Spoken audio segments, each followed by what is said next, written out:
I'm back, you guys. There I'm she back, is. and I'm gonna be very fidgety today. Going to be getting up and down quite a bit. Daisy's going to be mentioning our sponsors today while I get up and move around, and you just need to deal with it. Yeah. Because everything hurts, and I cannot stay in one position for too long without lots of discomfort. So I'm going to be wiggly today. So people want to know how your new rack is. How is your? Because we said you got a boob. You got bolt-ons last week. They look pretty good. Yeah, they look good. I mean, they look exactly the same as they did before. So yeah, I didn't get my boobs done. Man, I'm so glad, because if I were recovering from that at the same time as this, that would be a nightmare. That would be really bad. Okay, I also got a new computer. Apparently, I don't know if I'm going to be glitching out or not. We're going to see what happens today. So yeah, so it's going to be an interesting show, and we're going to just do the best we can. And I think it might be like a normal size show. I was trying to make it shorter, and then of course the world exploded over the weekend, as it does. And so, and then I was like, well, we're just going to have to build in breaks where I can stand up and move around, and we're just going to do that. And so that's the plan for today's show. We're going to get through it. Maybe I'll show everybody, if I can show everybody the gnarliness at some point, because it's gross, you guys. But the great thing about the world like going to shit is that she has really good drugs, you guys. I did, and I just took a Percocet literally 15 minutes ago, so this will be a really fun show. It'll be great. It'd be great. All right, and we're going to kick it off with a little bit of music to get the party started, you guys. And it comes courtesy of Representative, who you may know from such things as thinking Guam might tip over, Hank Johnson, who has taken up guitar, and it's not going particularly well, judging by this display. Pilled with a new guitar and with some thoughts about that old song, Hey Joe, you know, to give some commentary on where we are now.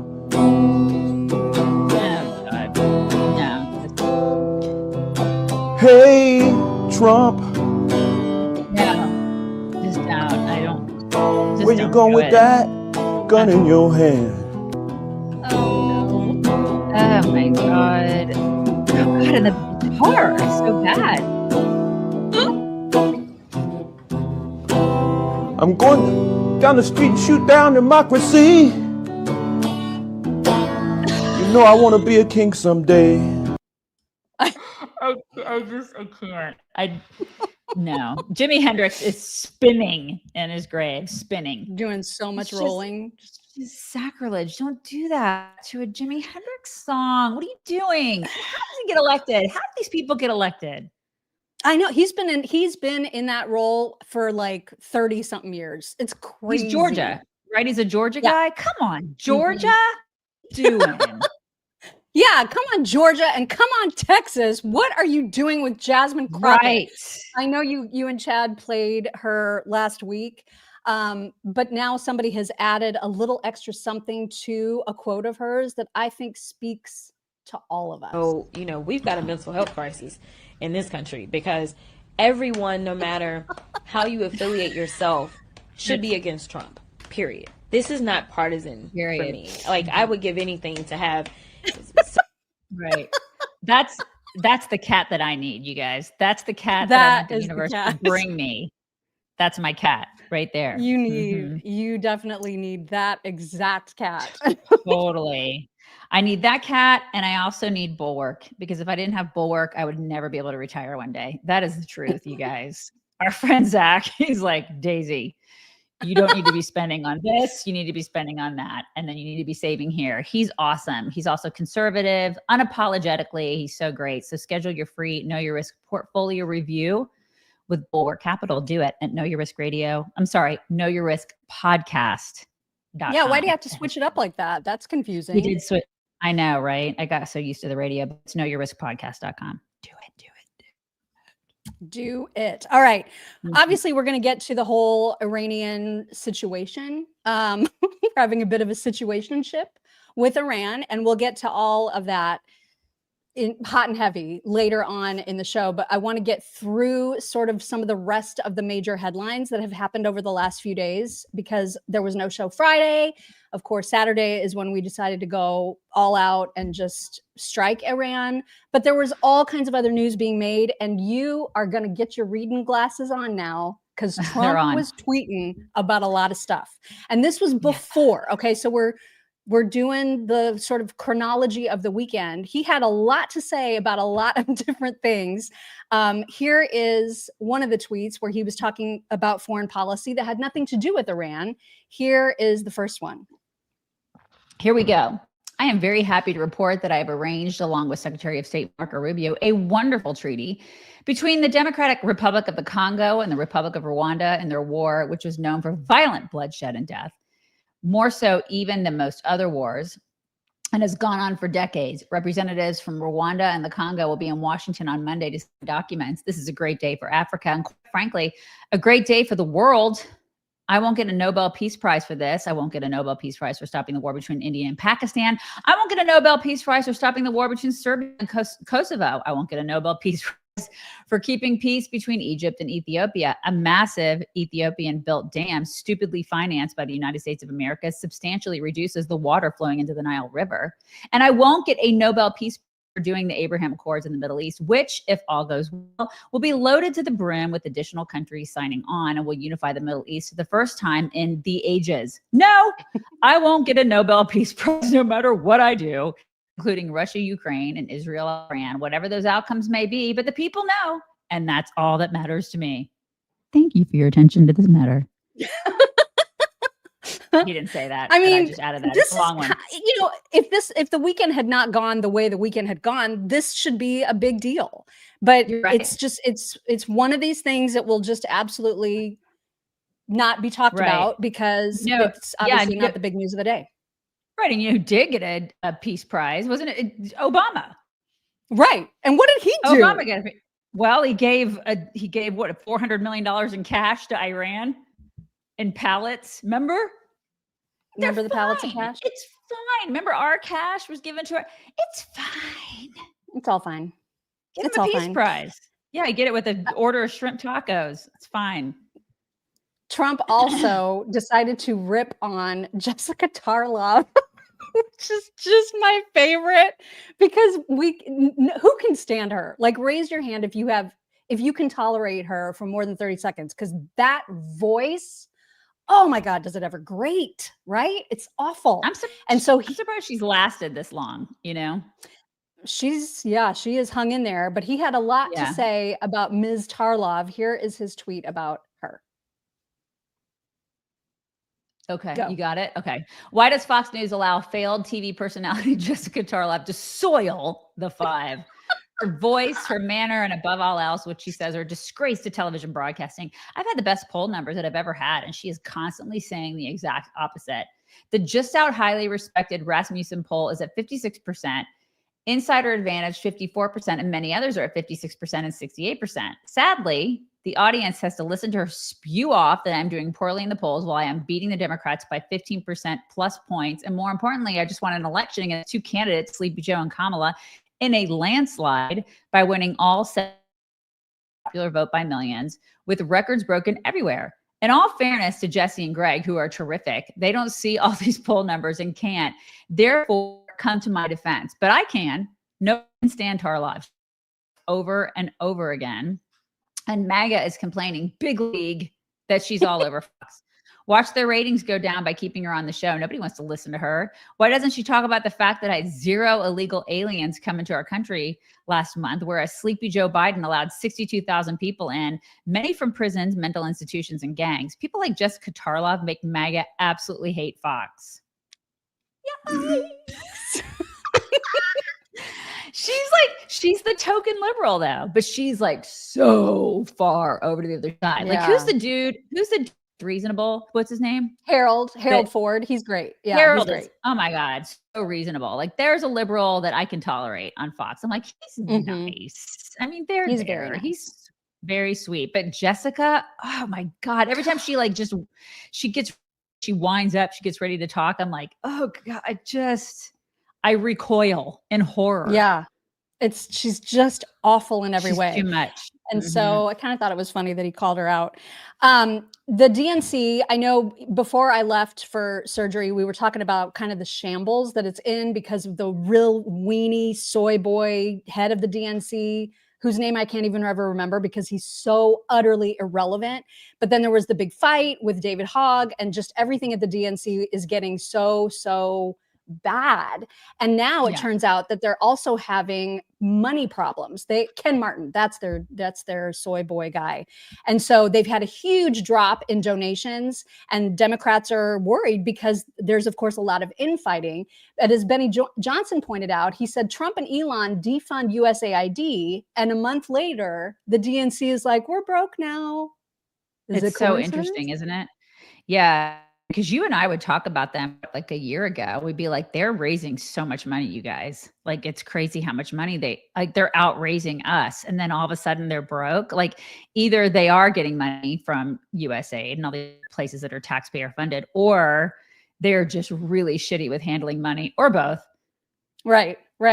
Well, and now, everybody, there's still all these naysayers out there who don't believe that the work of Doge, which uncovered, of course, huge corruption all over the place, but particularly at USAID, there's still people out there who are like, nuh-uh, it's totally on the up and up. The USAID is all about like helping, starving children or whatever. Well, now some of the corruption, there's some of these corruption charges are coming to a head, and people are actually being charged with crimes. Here is a story about 4 people who have just pled guilty to this. Bill, good morning. The scheme involving cash, NBA tickets, and a country club wedding. According to the Justice Department, USAID official Roderick Watson sold his influence starting back in 2013. Contractors Walter Barnes and Darrell Britt funneled payoffs through subcontractor Paul Young to hide their tracks. It doesn't end there. Barnes's company, working in conjunction with another firm, kept receiving federal funds. $5,000 for human resources consulting late last year.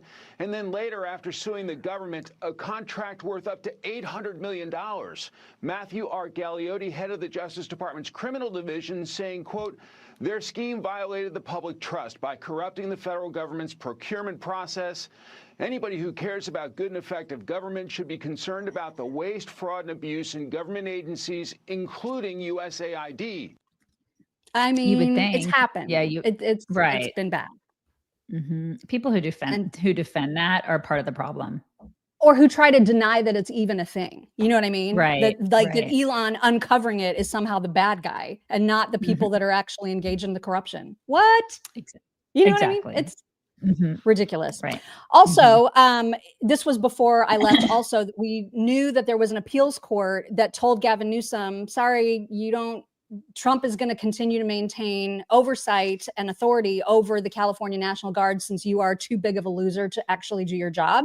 And so Gavin Newsom got all mad about it and he tried to sue, but the appeals court sided with the Trump administration. And Gavin said, well, this fight isn't over, as if he's going to take this to the Supreme Court. But even the CNN guy, Ellie Honig, I think is his name, the legal analyst, he's like, Gavin, sit down. In California's legal position here, I would tell the governor, you don't want to appeal this. You don't want to bring this up to the Supreme Court. Yes, you have the option to ask them to take it. That's your sort of last best chance here. But I think you're going to lose, California. I think if you look at this opinion, it was a 3-0 unanimous opinion from the Ninth Circuit Court of Appeals. You had 2 Trump appointees and a Biden appointee on that court. I don't see any way any of the 6 conservatives on the Supreme Court say, sure, a trial-level district judge can overrule the president on this issue just because he disagrees. I even think some of the liberals might join with the conservatives on this, as we saw with the Biden appointee. So it's an interesting strategic decision. If they do bring it up to the Supreme Court, California, and if the Supreme Court rules again in favor of the Trump administration, then that's going to be nationwide binding, an even bigger loss for California. This is all that Newsom does. But that's all that he does, is he just engages in fighting people because he's constantly having to fight against the fact that he just sucks so bad at his job. Like, that's all he's doing, is defending his inadequacy, his ineptness. That's all he does every day. It's all he does. And he's always looking for a camera to, preen into. He's always looking for a podcast to be on. He tweets so much and is on all these news shows so much that I'm just like, there's no time for him to actually govern. And nobody with a rational thinking mind thinks that he's governing at all. I mean, it's just the most useless governor. You use the word preen. I love that you use the word preen because don't you think that's what he does though? Yeah, he preens, you guys. He preens. He preens. And you know what? Sometimes dogs will do that too, especially if they're feeling all fancy with their coat defense. And I'm going to go ahead and take a quick move break. She's taking a move break, you guys. Okay. I hope I'm not fuzzy. I have no idea if I am, but we have 3 criminal dogs now, you guys. 3 of them. We got Bear this weekend. Very excited. I don't know if Bear has allergies, but he's sort of like a Anatole Pyrenees mix. And so I have a feeling he's going to have some coat issues, which is why I'm super glad that we have coat defense. I also have a dog, Theo, that loves picking fights with skunks. You guys, we have been through the skunk dog thing before and I was skeptical, but coat defense actually worked with the skunking. I let the powder soak in a bit. Then I followed up with the shampoo. It is miraculous stuff. It is non-toxic, clean. It was made for humans who don't want chemicals. Made like really great for dogs. So no chemicals, none of that sodium lauryl sulfate stuff and all the stuff that I can't pronounce. It doesn't strip the skin or the coat or anything. And it smells like summer. And it's summer right now. So save 15% at coatdefense.com. Be sure to enter code CHICKS when you check out. Coatdefense.com, code CHICKS. Get your dogs some coat defense and save 15%. Do it. Am I fuzzy? I feel like am I fuzzy? What's going on? Am I fuzzy?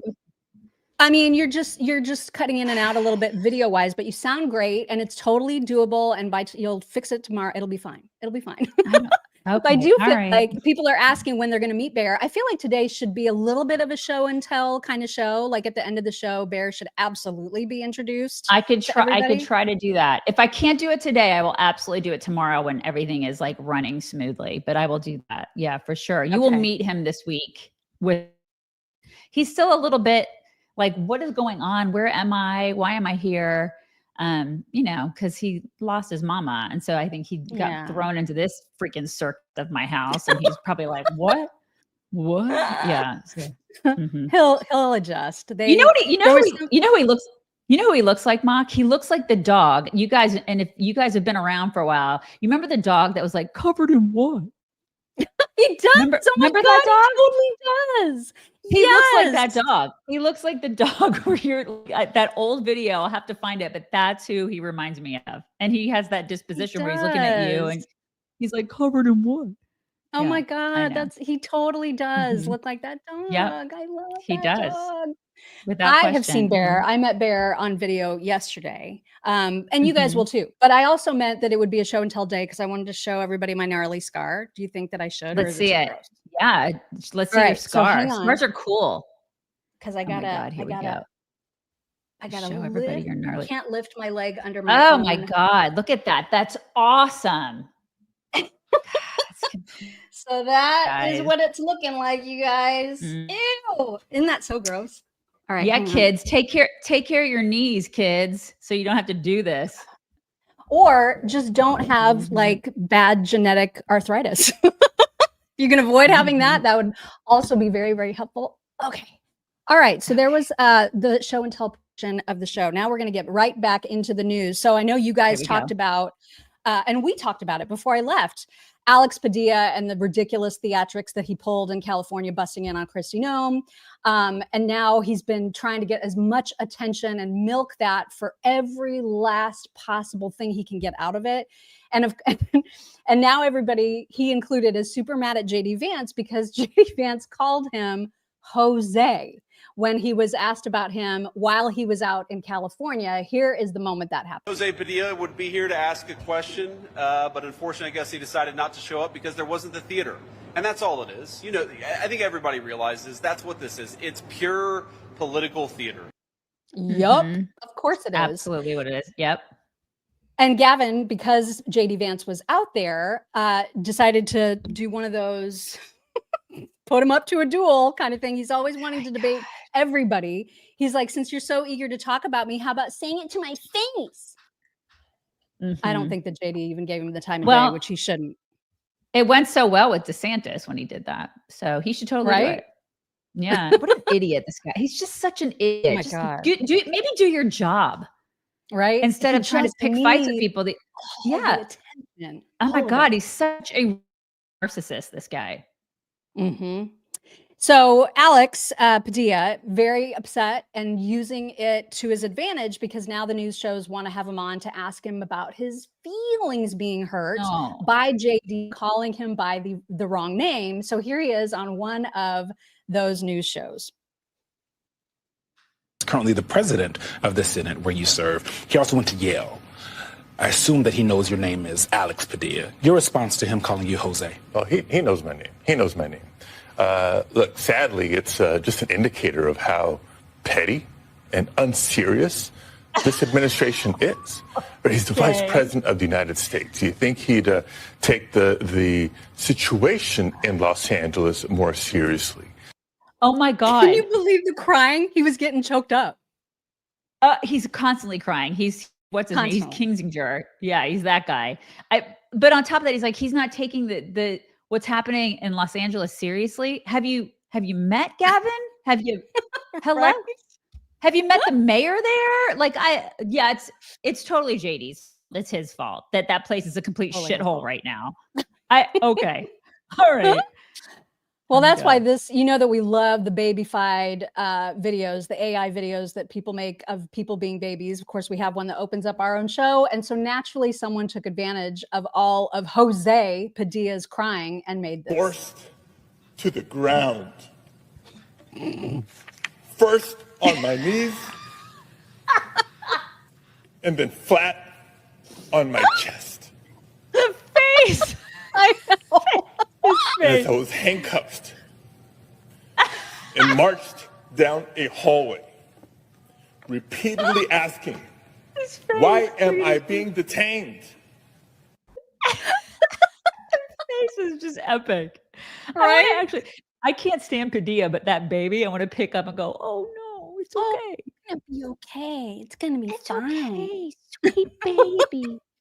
Oh and Mayor Bass, who you mentioned earlier, will take absolutely any opportunity that she can to not have the heat on her. So she got in front of a mic to say how outrageous it was and how disrespectful it was for JD to call Alex by the wrong name. Here she is. Mr. Vice President, how dare you disrespect our senator? Oh my God! Okay. Shut up! Shut up, lady. Who was behind her? Was she getting ready? What was she getting ready to go to like a dinner party? What was going on with that chick behind her? Maybe she had reservations at French Laundry. I hear that she probably did. Place. I feel like she probably did. Probably meeting Gavin himself at French Laundry. Good Lord. That story is hilarious. And of course, it's theater. It's pure theater, which now that our BFF Scott Jennings, thank God he's home. I know. Now that he's safely back from Israel, he's back on the panel. And they were talking about this whole Jose Padilla, which of course I'm going to be calling him henceforth and forthwith. Jose. They talked about that and they talked about the theatrics and how Democrats just keep doing all the wrong things. Here's Scott. Thing could not be working out better for Trump. I mean, the Democratic Party, since he has come back into office, has put all of their time, all of their energy, all of their whatever they can muster into fighting for illegal immigrants, keeping them in the country, keeping Trump from deporting them. And so time and again, we get into these situations where Trump is doing something completely lawful and within his authority, such as sending the National Guard to control a riot. And he's doing it for the purpose of controlling a situation to keep other American citizens safe. And Democrats continue to step on this rake, continue to die on this hill that is a huge political loser for them. And it's getting worse. These stunts, trying to get yourself arrested, lunging at cabinet secretaries. You've got a judge in Wisconsin, trying to help sneak illegal aliens out the back of the courthouse. Democrats across the country shaking his spending head. all of their time and energy on illegal aliens, and Donald Trump spending all of his time and energy on trying to enforce the laws of the land. Complete winner, and he's well within right to do it. Yep. And the guy next to him was just like trying so hard during that whole segment to get to do a gotcha with him. And it's like, you are just not in the same league as Scott, dude. You can't do it. You just can't. Bless his heart, right? And the whole time he's like shaking his head. It's like, what did he say that was wrong? What? He's just, he didn't even stand a chance. God bless him. No one really does when they're on that panel, when they're on any panel with Scott Jennings, who, by the way, when we talked to him, he told us his secret for losing weight, which included intermittent fasting. It did, right. But not any kind of shot. Like, he didn't use any of the big boy shots that like can do all the real big damage to you. Don't do those. You don't need to do that. There Don't is an do alternative for you. Look at her. She like put me right into it. Like, she just said, here you go, Daisy. You don't need a shot. Did you know, have you guys heard of Caralluma? Caralluma. It's an edible cactus that grows in India. It's a natural appetite suppressant. And it's just one of the things that is actually in lean, which is great. You can use code CHICKS20 at takelean.com off your first order, but it's officially summer. You guys, like bathing suit season. I don't know about you, but I got a pool in the backyard. I've used it this weekend. And I'm like, there's some bits that probably need to be a little tighter, a little better. Like, I'm sure there's some people that probably want to look a little better in their tank tops and their shorts. And if you want to lose a couple pounds and you don't want injections, lean is a great alternative for you. So doctors developed it. So they say it's as close as they come to benefits of the popular injections without being the injection. So let's get you started with 20% off. Just use 20 as the code at takelean.com. That's code CHICKS20 at takelean.com for 20% off. Do it. Do it. Thank you for allowing me my breaks. It really helps. Is it helping? Is it helping? Oh yeah. Yeah. Because as many times as I can shift position, and like stand for a second and then get back down, it's so nice. So I will be doing that off and on.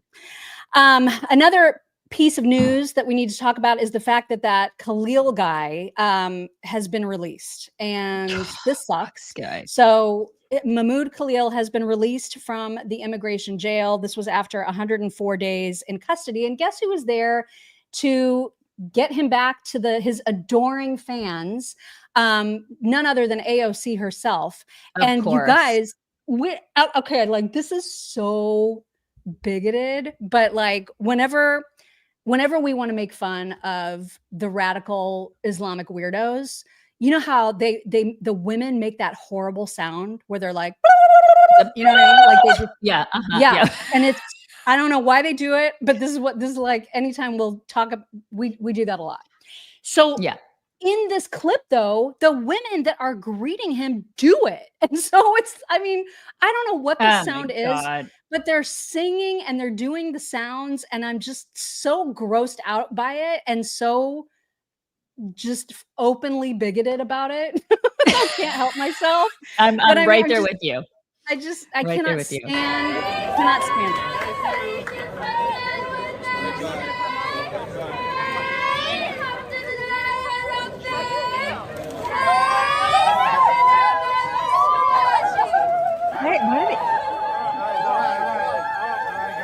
Trump and why did they do that? I don't know. So is this the human trafficker, wife beater, or Maryland dad? Who I know. I can't keep them all straight. That's what I'm trying to understand. Like, who's who? I don't know. I honestly, because that's a Grego Garcia. They're all starting to run together to me now. So I don't know. It's like, because they're all such great, upstanding citizens, right? I mean, I just don't. Well, citizens, they're not. That's the whole it's point, so easy, right? So easy to get confused with all of these people in the news that just aren't contributing much. So yeah, I'm just confused. So he's not that. He was the student, right? He's the Columbia guy. And so he was detained, and then everybody like made him out to be this huge sob story because his wife ended up having a baby while he was detained. So everybody kept talking about all he wants is just to be back with his wife and his family. Here's a little bit of what he said to the press upon his release. His administration, they chose the wrong person for this. That doesn't mean that there is a right person for this. There's no right person who should be detained for actually protesting a genocide, for protesting their university, Columbia University, that is investing in the genocide of the Palestinian people. And then wouldn't you know it, instead of spending time with his wife and family, literally yesterday, he was back out protesting. Yesterday. Yeah, I mean, like, is anybody shocked by this? If I see that scarf on you or like around your anywhere on you, you love terrorism. Yeah. You love terrorism and terrorists. That's what you love. And granted, I know people will say, but it's the First Amendment, Daisy. We have First Amendment in the United States. We do. But I can still say you love terrorists and terrorism. And I reject everything about you. Gross. Right? Just, God. Oh my God. Yep. So the fact that he was out protesting the very next day is just, I mean, give me a break. Well, he has a brand new son that he literally just met. And you can see what his priorities are. He wants to sow chaos and mayhem. And as Marco Rubio says, that's not welcome here. So I hope he's deported. Toot sweet, as they would say in French. That's the drugs. I think that was the drugs talking right there. The only French I know is like French fries and French toast. Oui, oui. I don't know anything else. But that's great. We are a cultured show, you guys. High culture. Very, very cultured. Okay. And then the last note before we get into this whole Iranian thing.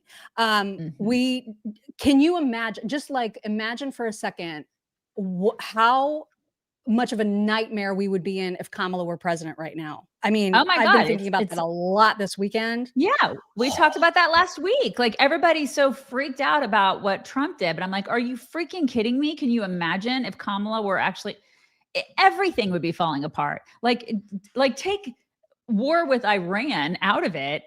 We would all be in shambles. Everything would be on we'd be careening off a cliff.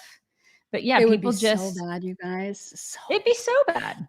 Absolutely. And I don't, I mean, Tim Walz was the most absurd choice in the history of VP choices. We all know this, but I don't know that anybody could have saved her. I mean, I don't think anybody would have made her any less terrifying. But what was interesting is that it came out on a podcast that she wanted Mark Cuban to be vetted as a potential VP candidate. And he was talking about that on this podcast. Here is the tea. For the MSNBC, you ready for this? You ready? I wouldn't tell you this if it wasn't like pretty good. Like, somebody I kind of trust said that they asked you to send in VP vetting papers and you said, no, the list would be too long. Is that true? It is true. Well, why didn't you consider? I mean, you ended out there campaigning with her, advising. Well, the second part of that is, my response was, I'm not very good as the number two person. And so the last thing we need is me telling Kamala, the president, that, no, that's a dumb idea, right? Yeah. Admitting, you know what I think? Pretty much he knew she was going to have dumb ideas. Right. I mean, that's exactly right? It's an admission. Plus, I think on top of that, I think that he believes that they wouldn't have won. Like you know what I mean? Like, I think that he knew that if he had to go against, a JD Vance, that would have been a tough thing for him. He's used to being business and like kind of coasting. Yeah. That would have been a tough battle for him. And I think he would have lost it. And then what would that have done to his legacy as Mark Cuban? What would that have done? So if he was thinking about that, I'm pretty sure that he knew he was going to lose. So why take that on? We are so lucky that she is not who's in charge right now. I can't even imagine. Right. Agreed. All right. Let's get into the weekend events. And we're going to, again, the way that we like to do things around here is that we like to take you on a bit of a journey when there's a big story like this. So we don't want you to miss out on how this all started or what happened ahead of the strikes that took place on Saturday night. And so, interestingly, there was a lot of rumors swirling around Tulsi Gabbard. People were clipping an appearance that she made on the Hill, taking out one sentence and sharing it to prove somehow that Iran was not close to being able to have a nuclear weapon.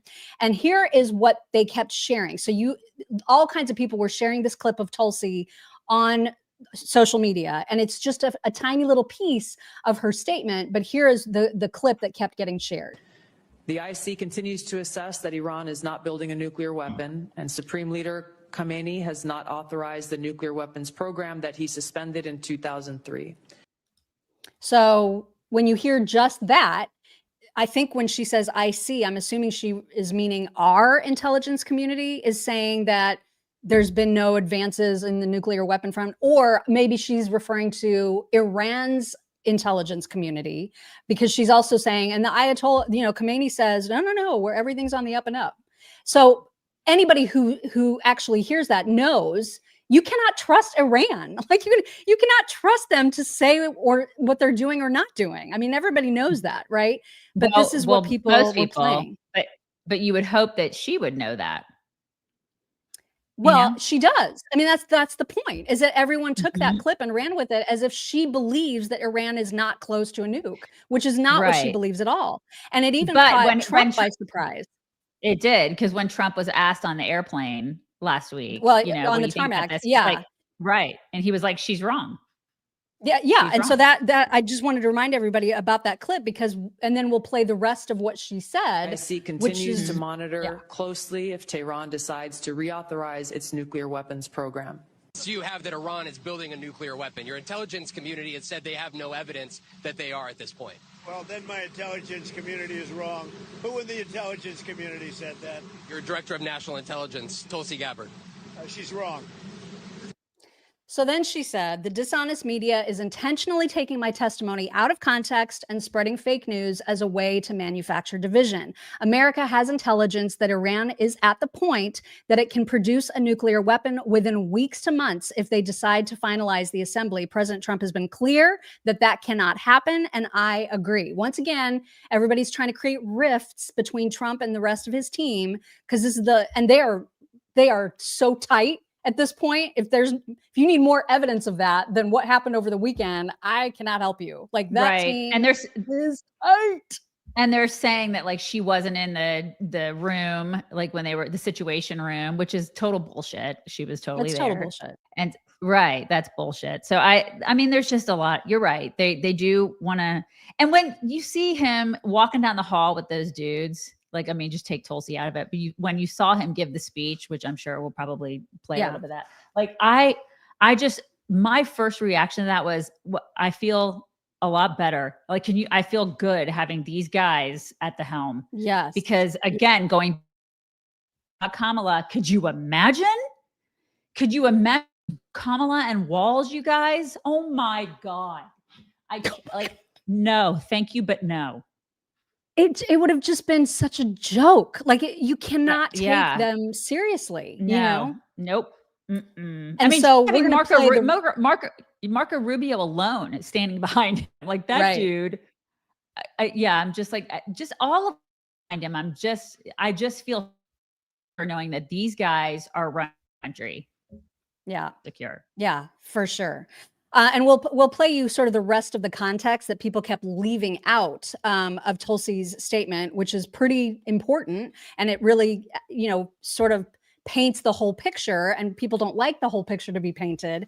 But first, I know that you want to talk about Cozy Earth, because I do. I would have like literally died without them this week. It's been so nice to have their sheets for real. They were, and plus the jammies too. I bet the jammies are really easy to get in and out of. And summertime is all about relaxation and comfort and like chilling. And you need some pajamas to match your energy, you guys. Kids say, right? Match your energy. I love Cozy Earth's ultra soft pajamas for relaxing around the house. So luxurious. I just got a t-shirt and some joggers from them. My absolute faves. I live in them on the weekends. Like the joggers they're cool. Like they're cool in the summertime and then warm in the wintertime. I can't even explain how they do it, but they're bamboo and they're amazing. And then the all day tee is like the simple little gray tee that I have. I wear it with everything, but it's the literal softest t-shirt that I own. It's breathable, and that is essential when you live in 100-degree weather in Texas. So they're the best. The stuff is great. Treat yourself. It's a slam dunk. Plus, if you do the sheets, they give you a 100-night sleep trial. So if you're not in love with their sheet, after 100 nights, you can get a refund, you guys. Like that is unheard. This is how awesome Cozy Earth is. And they have a 10-year warranty on bedding products too. So everybody deserves a little luxury. Go to CozyEarth.com, use code CHICKS for up to 40% off of Cozy Earth's best-selling temperature-regulating sheets, which is great for women in menopause too. Trust me, you're going to feel the difference on the first night. So that's CozyEarth.com, code CHICKS. Do it. All right. So here's the rest of, it's not the full statement, but here's obviously the rest of the statement that Tulsi was making in that same speech that people were just leaving off, trying to say she doesn't believe that there's any evidence that Iran is developing nukes. Here is the rest of what she actually said. Okay, you ready? In the past year, we've seen an erosion of a decades-long taboo in Iran on discussing nuclear weapons in public, likely emboldening nuclear weapons advocates within Iran's decision-making apparatus.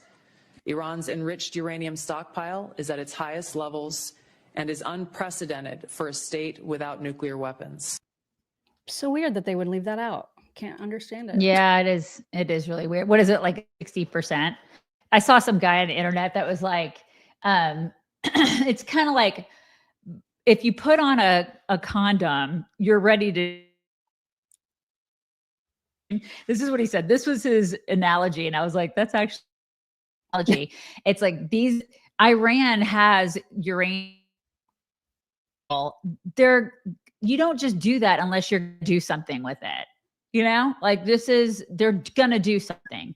And this is why it's a crude analogy, but I understand it. And a lot of people understand that too. And I look at what Trump has said over the past, however many years, he has been consistent in this.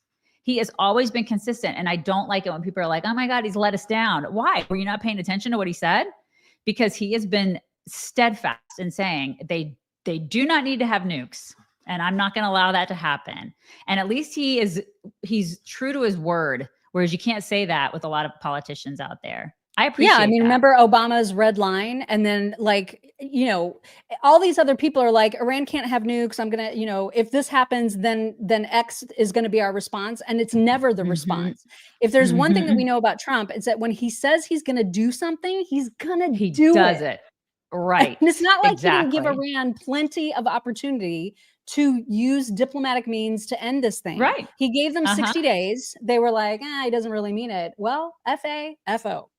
You know? Exactly.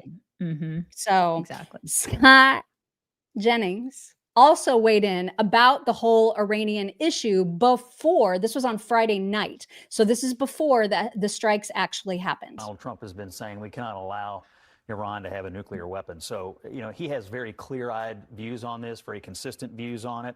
And he knows that it's just not possible for us to have peace in the Middle East if Iran gets a nuclear weapon. On top of that, if I could just comment on what Anderson said regarding Israeli resolve, I completely agree. That's what the sentiment is on the ground. Yeah. Before the Iran war started, I was moving around the country, meeting with people. The resolve among Israelis to defeat the Iranian terror proxies following October the 7th is extremely high, even after all this time. And you throw on top of it now this war with Iran. This has been 20 years in the making.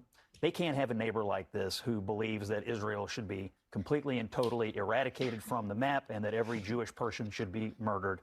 What they lived through on October the 7th and what they lived through with the prospect of Iran having a nuclear weapon, it's just not livable. It's not possible. This can only end one way. Iran cannot have a nuclear weapon. And if the people of Iran would take this opportunity, they should rise up and toss these butchers out and get themselves a new government. I agree with him wholeheartedly. 150%. I agree with him. And his perspective is probably even more enhanced because he just was there. Yeah, for sure. So people are saying that it is you. Like, we're definitely going to have to get you hardwired for tomorrow. But it's fine. Well, It's fine. You guys, it's fine. I have Starlink, by the way. Everybody's like, you need to get Starlink. I have it. Believe me. You guys, I don't. She has a new I'm laptop.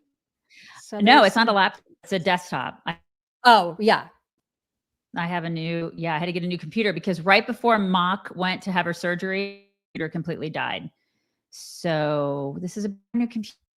So yeah, it's cutting out a little bit, but it'll be better by tomorrow, we promise. All right. And I don't know if it was that same panel, but Van Jones, who we know from our interview with Scott Jennings, like they're super, super close, those two. And Van Jones was appealing to Democrats to use their freaking heads when it comes to understanding the threat that Iran poses. And I was surprised to hear this from Van. You know, we do know about the fact that Van is often more reasonable than a lot of his Democrat counterparts. And here's an example of that. Himself some time in some room. I was also in the Holy Land very recently. I think progressives underestimate how dangerous Iran is. Iran is not a normal country. Normal countries don't blind women because they showed some hair. They don't empower little gangs and proxies to surround a country and fire rockets and rape people. So Iran, the two things are clear. The what, they cannot have a bomb, and the why, because they say death to America, death to Israel, and death to all the Jews. One of those should offend you if you're progressives. At least one should offend you. And so the question, though, is the who and the how. Is Israel going to take out this nuclear capacity by dropping people there who blow it up, or is America going to take it out by dropping a bomb that blows it up? But the what and the why are clear, and I think progressives should get on board with that. We cannot have a nuclear-armed Iran. I was in the region. You were in the region. This is a very dangerous power that cannot get a nuclear weapon. And the apologists, I can't even deal with the apologists for this. The people who are like that, they're like, well, I mean, they're just saying death to America. What's the big deal? What's the big deal? Right. I mean, they don't really mean deal. it when they say that. It's just an expression. It's fine. No, I mean, they're peaceful chants of death to America. It's peaceful. Right. Mostly peaceful. Mostly peaceful. Mostly peaceful chants. Right. What it is. Absolutely. This was floating around social media before the strikes, but man, was it ever prescient. This absolutely had me rolling.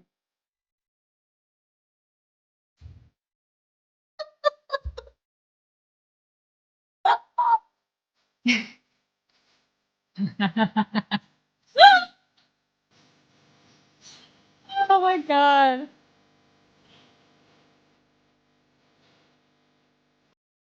I mean, they call them, the people are calling them death Doritos.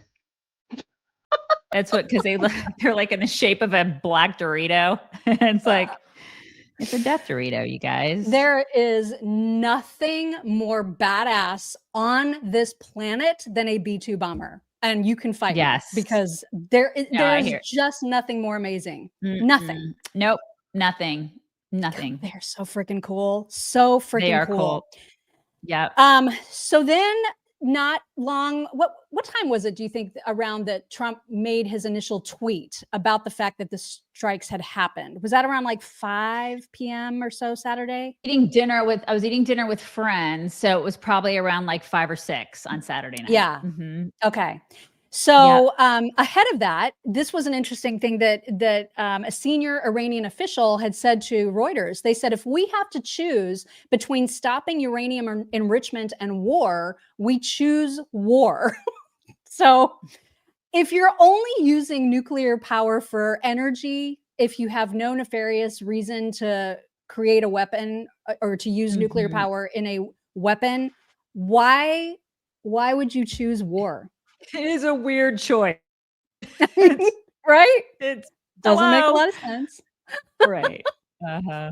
Doesn't make a lot of sense. So then the tweet came out. It was actually a Truth Social. And he said, we have completed our very successful attack on the 3 nuclear sites in Iran, including Fordow, Natanz, and Esfahan. All planes are now outside of Iran airspace. A full payload of bombs was dropped on the primary site, Fordow. All planes are safely on their way home. Congratulations to our great American warriors. There is not another military in the world that could have done this. Now is the time for peace. Thank you for your attention to this matter. And there were so many memes like this where it would have the bomb that would say, thank you for your attention to this matter. I just absolutely cracked me up. Oh my God. So great. So great. And then because I've been like off my sleep schedule, you know, I normally go to bed super early. We wake up super early, but of course this past week has been all bets are off when it comes to sleep. And so I stayed up because I wanted to hear Trump, what he was going to say to the American people. And he was scheduled to come out and make a statement at 10 o'clock on Saturday night. And I stayed up, and surprisingly, it was a 3.5 minute statement total. Like that was it. Yeah. So we have a little piece of it in case for some reason you guys may have missed it. Here's a little taste of it. Our objective was the destruction of Iran's nuclear enrichment capacity and a stop to the nuclear threat posed by the world's #1 state sponsor of terror. Tonight, I can report to the world that the strikes were a spectacular military success. Iran's key nuclear enrichment facilities have been completely and totally obliterated. Iran, the bully of the Middle East, must now make peace. If they do not, future attacks will be far greater and a lot easier. I decided a long time ago that I would not let this happen. It will not continue. I want to thank and congratulate Prime Minister Bibi Netanyahu. We worked as a team like perhaps no team has ever worked before. And remember, there are many targets left.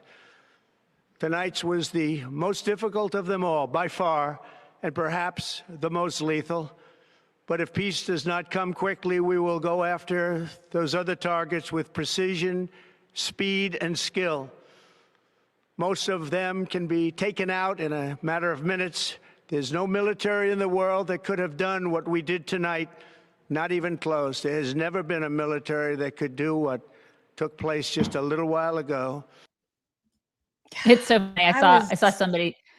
I saw somebody say the other day, like after the attack happened and it was successful, they were like, this is why we don't have free healthcare, you guys, because we have the best military capability in the world. This is why. So, and we defend so many other countries, you know, we defend right. We are literally the defender of everybody. So this is why. Yeah. And listen, we talked a lot about, you know, we have been talking for weeks and weeks and weeks that the last thing that we want is to get into another overseas war. That's not what we want. I continue to believe, although we'll have a tweet that maybe suggests otherwise, I continue to believe that Trump doesn't want us to enter a war either. This was simply a targeted strike to eliminate Iran's ability to create a nuclear weapon, something that he has promised and that every other president has promised that they would get done. He finally did it. I don't see that as an entrance into war. I know there's a lot of Democrats who are like, impeachment, this is illegal. Yeah, he can't do war without us saying I it's agree okay. with you. It was This a is not strategic war.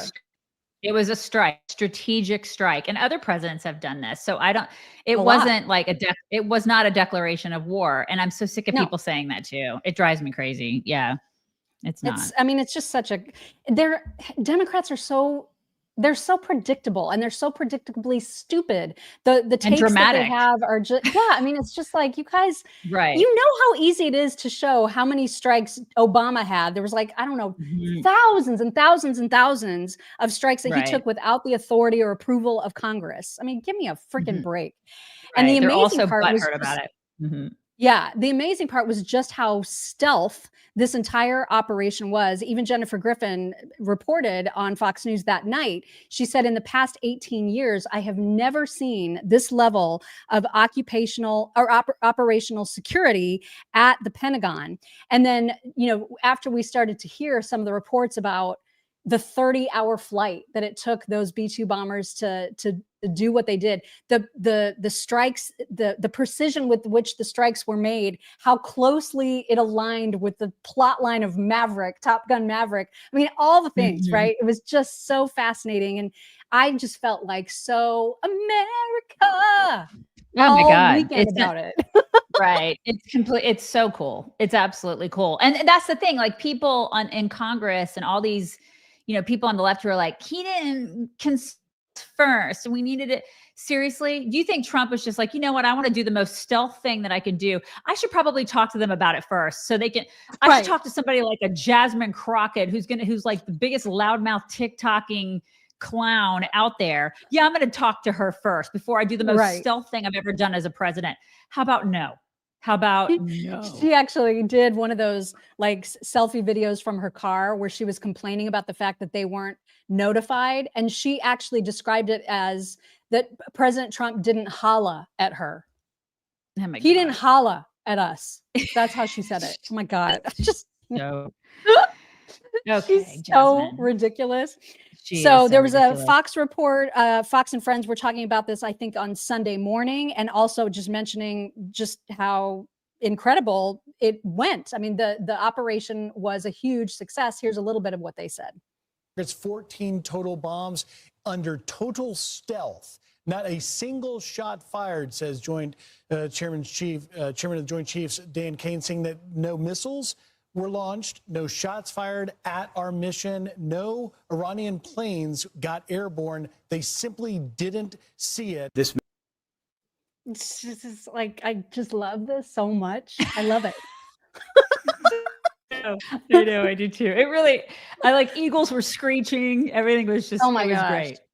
I know. And I, you know, we I are love it not, too. we are not like warmongery, Nope. bloodthirsty people. Mm-mm. I don't want Nope. U.S. involvement. I don't want boots on the ground. But Mm-mm. this was perfection. This was It executed was. perfectly, and But I just I'm am not- so proud. I'm not ashamed of the fact that I hate terrorists. Ashamed of Oh yeah, that. I mean It's nobody like should it- be. No. And I think that, listen, the Iranian people are probably, some of them are a lot of them, most of them, really good people. Their government sucks. Mm-hmm. You also should not be ashamed of how much you love My Pillow towels. Oh my God, My Pillow towels. I'm going to tell you about My Pillow towels right now. Hold on, I'm getting there. Hold on. You guys, our towels are super, super thirsty. And right now we're talking beach towels. Okay. So if you use their regular towels, you know how completely awesome they are. I'm like a white towel girl. I like to be able to bleach my towels, and I like them to be thirsty. I like them to be absorbent. They are the best towels in the world, but they also have beach towels. And they're just like the regular towels, but they have prints and patterns, and they're great. And you can take them outside and like use them by the pool. They're really great. So you definitely, and they have beach blankets, you guys. They have beach, like gigantic beach blankets you can like lay out by the pool deck or on the beach or whatever. They're fantastic. So thirsty, awesome My Pillow towels. They quickly dry you off. They're still super soft. They're oversized. The quality's unbeatable. They wash great. Oh my God, that's all we have. So upgrade your beach gear. Do it. Visit mypillow.com/chicks. Check out the latest beach towel styles. They're very fancy, and see current pricing. Don't forget to use promo code chicks at checkout for all the savings. Do it. mypillow.com/chicks, promo code chicks. So one thing we don't want to see happen is, again, like this,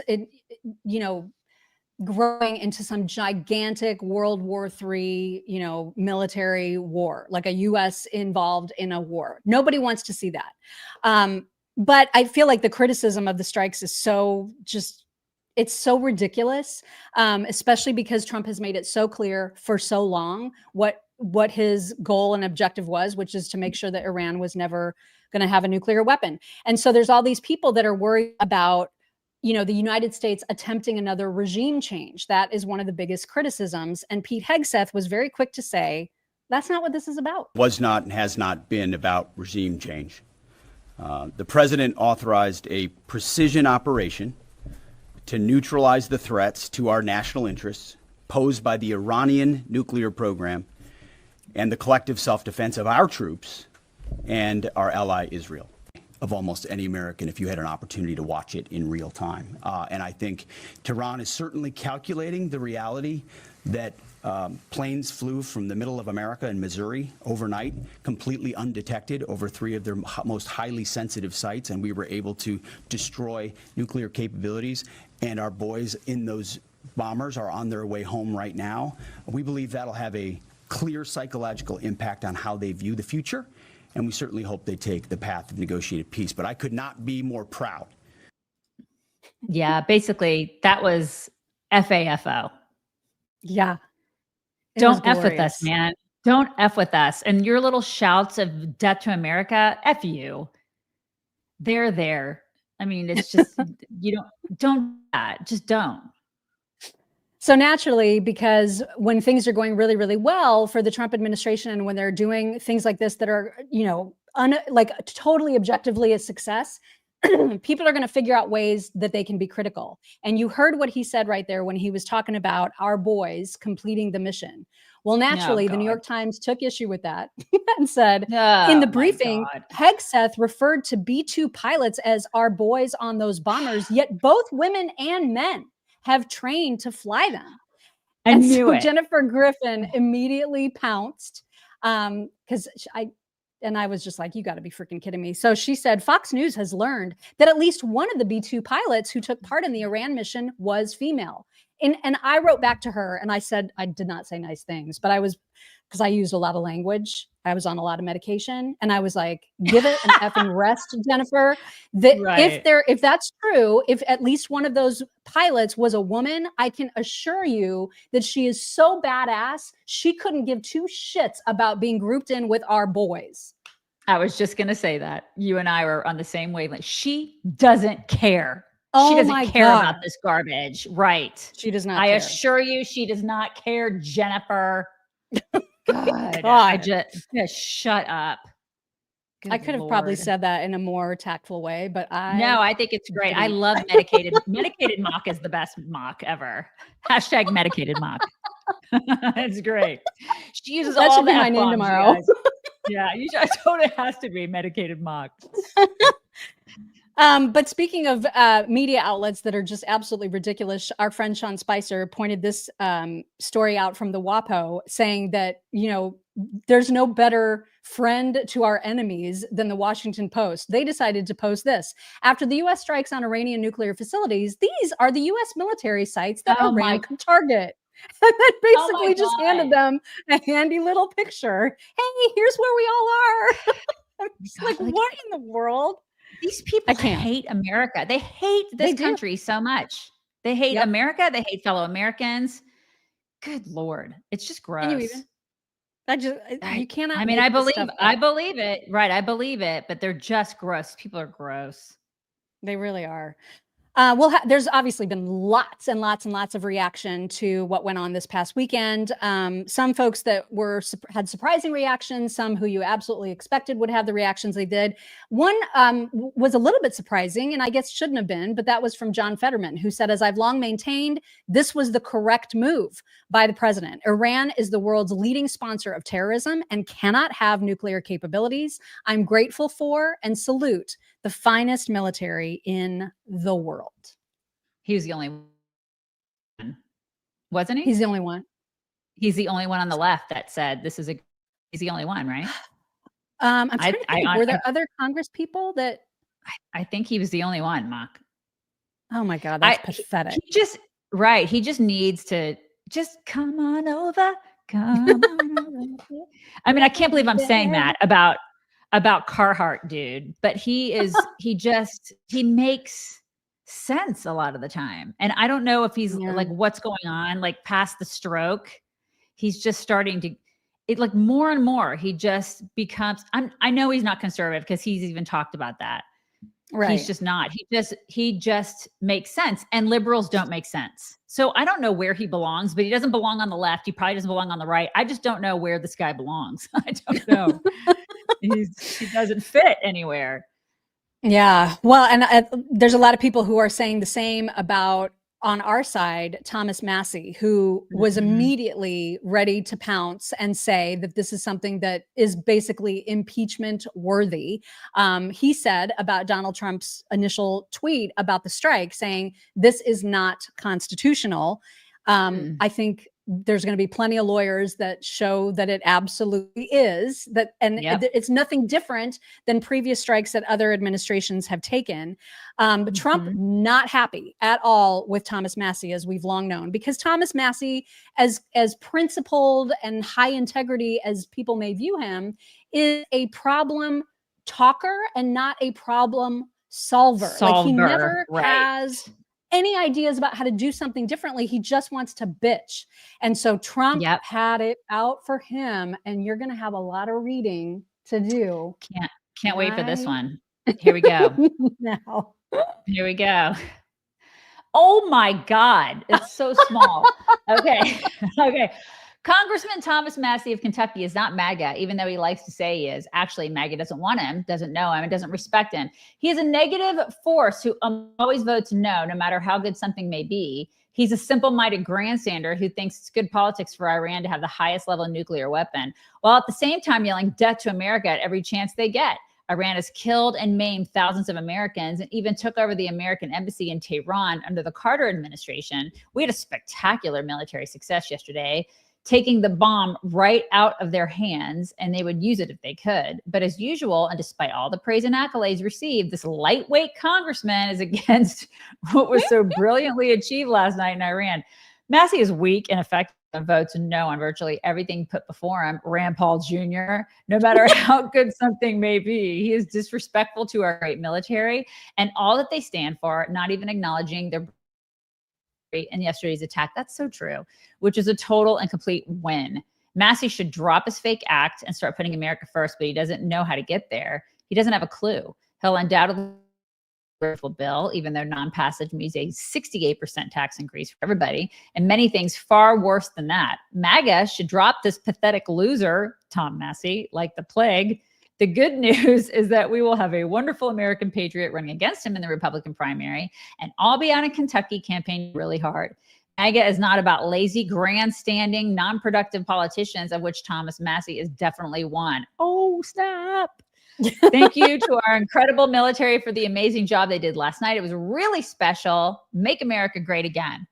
I had to put my finger up there to like follow along where I was going because that one was a long one. But listen, do I think he's a pathetic loser? I probably wouldn't have called him a pathetic loser, but I stand with you on the fact that, like I've said it in the past, give me some solutions, dude. Don't just bitch and moan all the time. Like, you can't just be an obstructionist and not have solutions. I'm all for people who are obstructionists and that go against the, I'm all for you. Like, hey, you, but give us a solution or shut up and get out of the way. Exactly.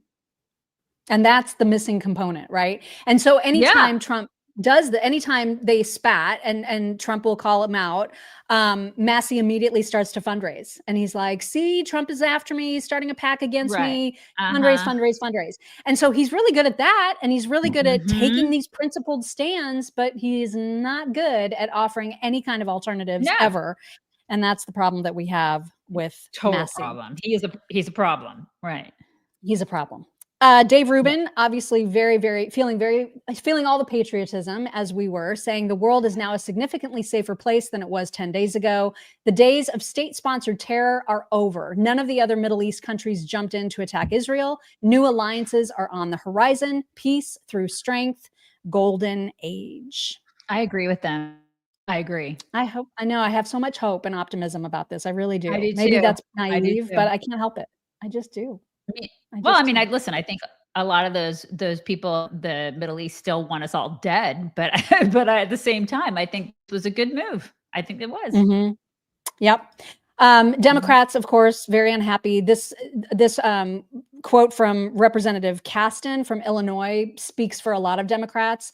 He said, "This is not about the merits of Iran's nuclear program. No president has the authority to bomb another country that does not pose an imminent threat to the U.S. without the approval of Congress.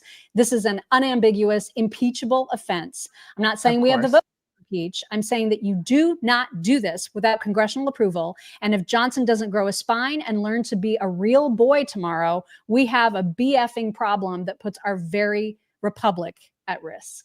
Whatever, Chad. Okay. I know. Okay. Well, it's not Chad. Chad was just reporting it.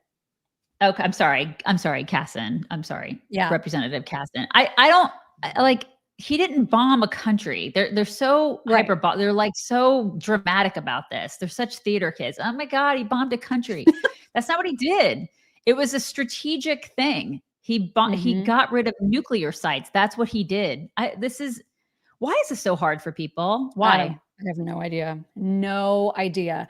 But some of the what a lot of people refer to as the woke right, this group of folks that includes Tucker now, Candace Owens, Dave Smith, they are all losing their minds. And honestly, it's kind of I am enjoying it because I just cannot stand these people at this point. Dave Smith tweeting, Donald Trump has now launched an illegal war of aggression against Iran. The risk of an absolute catastrophe is very high and the benefits are non-existent. Worst of all, he did it on behalf of a foreign government against a country who posed no threat to us. You gotta be, oh my God. Be freaking kidding me, Dave. Okay, then take your family, go live there. Yeah, I can't. Enjoy. Yeah, take your babies and go live there. If they pose no threat to us, really, you should raise a girl over there.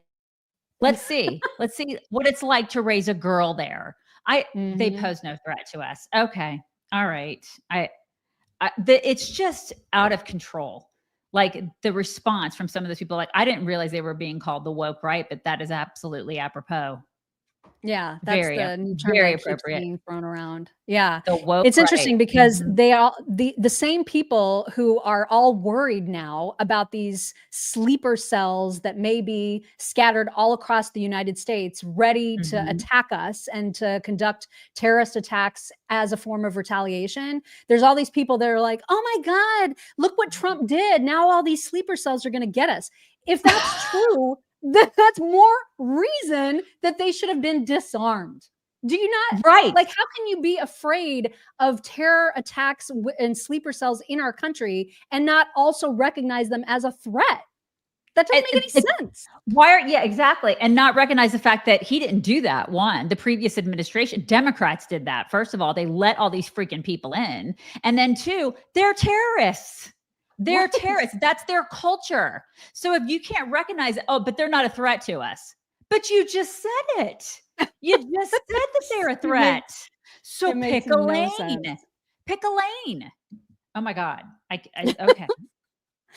Candace also, man, is the mask ever off of Candace all the way now. So she retweeted Donald Trump and said, a full payload of bombs was dropped, followed by, now is the time for peace, utterly deranged.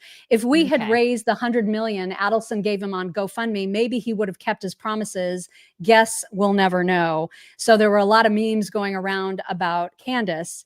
One of which was this hilarious picture of her. That was my absolute favorite. My absolute favorite.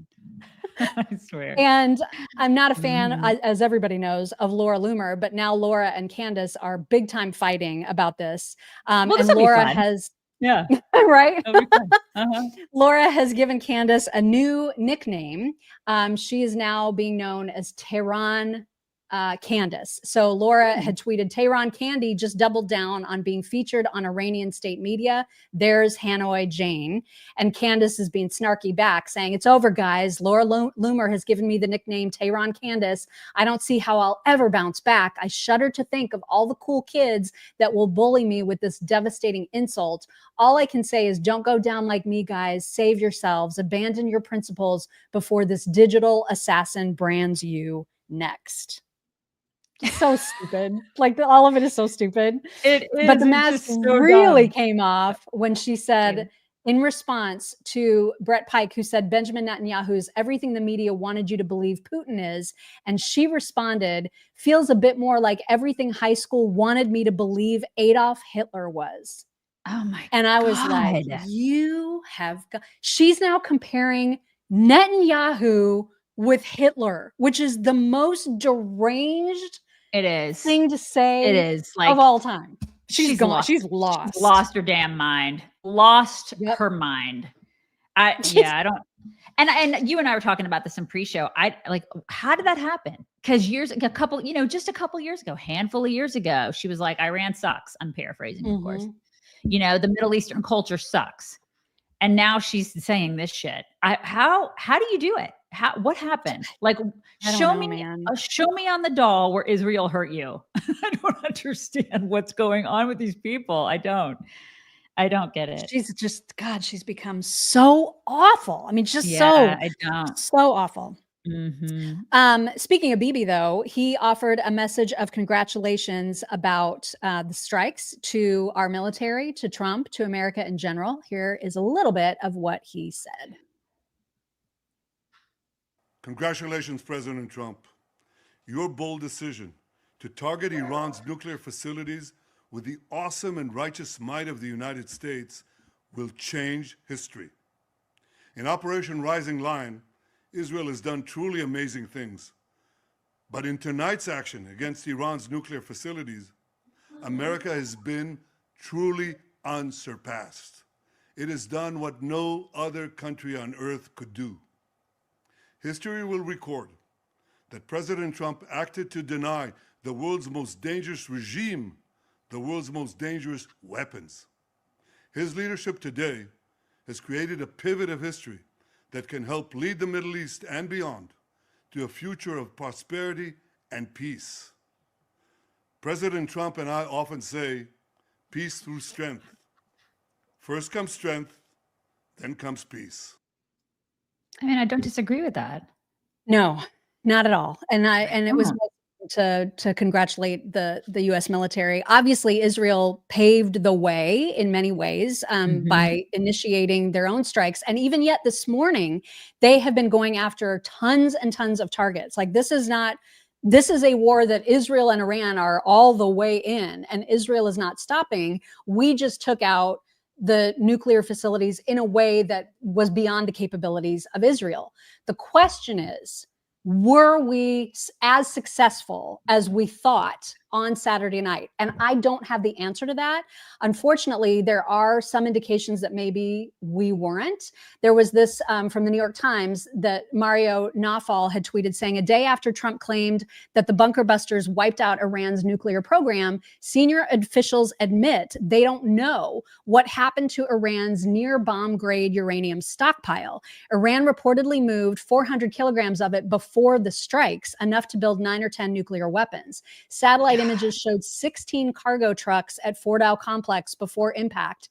And IAEA chief Rafael Grossi confirmed the uranium was likely moved. Inspectors are now locked out, diplomacy is dead, and Iran's most powerful bargaining chip may still be in play. And I know that this, like Fordow in particular, was built, I don't know, 300 feet underground. Like that's why they had to use these bunker busting bombs. And so I'm going to show like a before and after of that particular site. I am not trained to understand these photos. She is not an expert. And I am not an expert in bunker busting bombs. I am not, you guys. We're still going to give our opinion. We're going to give our opinion. Like, right. So this is before and that's after. And so, you know, some experts are saying, well, all of the damage occurred way underneath the ground. Right. And so you can't really see from this photo of the before and after. You can't really assess just how grave the damage was. I want to believe that more than anything. Me too. I just don't know. And so I hope that that's true, that the damage underground, that did exactly what it was supposed to do. Bibi was asked about the uranium being moved, and I can't read him on this. So like, you tell me what you think about his reaction to that question. You asked about the enriched uranium. Well, look, we're following that. We've been following it very closely. I can tell you that it's an important component of a nuclear program. It's not the sole component. It's not a sufficient component, but it is an important component. And we have interesting intel on that, which you'll excuse me if I don't share with you. What do you make of that? So that means they probably have some left. Like there's probably some there. Don't you think? I don't know, because he looked like he had the little twinkle in his eye at the end, as if you thought there was a twinkle. Oh, okay. I thought there was a twinkle. Maybe I misread it. I didn't take it as a twinkle, but I don't know. Really? Maybe. Yeah, I didn't take it as a twinkle. Maybe your mileage may vary. You guys, what do you guys think? Yeah, I just kind of, I looked at that and I was like, I feel like they probably still have a little bit left. And he's like, there's intel. I'm not going to share it with you. I feel like it didn't sound good to me. It didn't sound good. Really? Okay. Cause I just didn't know how to read it. Maybe that's just too optimistic. Yeah. Maybe you're glass half full and I'm glass half empty. I don't know. Yeah. We're like good cop, bad cop here. I don't know. I don't know. I just felt like at the end when he was like, we have some intel on that and I'm not going to share it with you. And he looked not worried to me. Yeah. And then he turns to the camera and That would have been a little more obvious, but That would yeah, have been great if you did that, right? I don't know. I don't know. So I wish I could say definitively our strikes did exactly everything that they needed to do. Right. I don't know. I just don't know. Which is why I mean, I'm feeling positive too, but when they don't say that, when he doesn't say that, it kind of makes me go, okay, why aren't you saying that? I don't know. JD Vance had a tweet about this the morning after the strikes, and here is what he said. 2 thoughts this morning. The operation last night is an incredible testament to American pilots and other service members, from General Kane and General Kurilla on down. While the media has attacked the president's senior team relentlessly and tried to sow fake division, last night would have been impossible without perfect coordination and discretion from the president's national security team. I am incredibly proud of them, and I know that the president is too. Yep.